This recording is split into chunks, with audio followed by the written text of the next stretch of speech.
બેટી બચાવો બેટી પઢાઓ અભિયાનના 10 વર્ષ પૂર્ણ જેપી નડ્ડાએ સિદ્ધિઓનું પ્રશંસન કર્યું.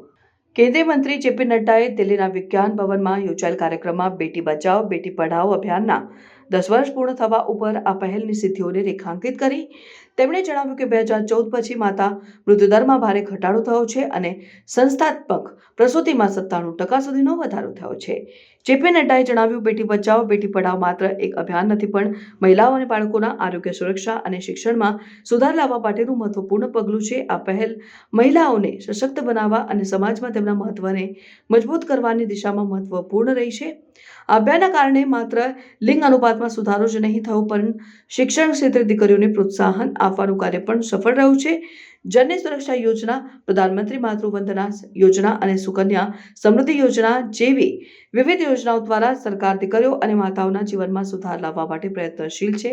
આ પ્રસંગે મહિલાઓ અને બાળકો માટે વિશેષ જાગૃતિ કાર્યક્રમોની જાહેરાત પણ કરવામાં આવી છે. નડ્ડાએ ભારપૂર્વક જણાવ્યું કે દીકરીઓને શિક્ષિત કરવી અને તેમને સશક્ત બનાવવું પ્રગતિશીલ ભારતની પાયાની મજબૂતી છે. આ કાર્યક્રમમાં દેશભરના અનેક પ્રખ્યાત વ્યક્તિઓએ ભાગ લીધો હતો અને બેટી બચાવો બેટી પઢાઓ અભિયાનને વધુ સફળ બનાવવા માટે સંકલ્પ લીધો હતો.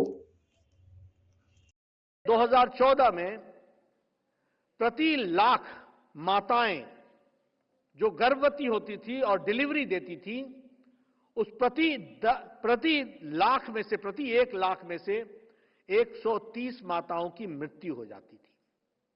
आज हम लोगों ने इंस्टीट्यूशनल डिलीवरी को बढ़ा करके यह आज 97 पर आ गया है. इन्फेंट मोर्टेलिटी रेट, जो हमारे बच्चे प्रति 1000 बच्चे पैदा होते थे, तो उसमें से 29 बच्चे का पैदा होते ही या पैदा होने के पहले पेट में ही वो उनका जीवन लीला समाप्त हो जाती थी. ऐसे 39 बच्चे होते थे, 39. आज वो घट करके वह 28 हो गया है. ग्लोबल डिक्लाइन जो है वह 60% है और भारत का डिक्लाइन 75% है. भारत ने ग्लोबल डिक्लाइन को भी मात कर दिया है.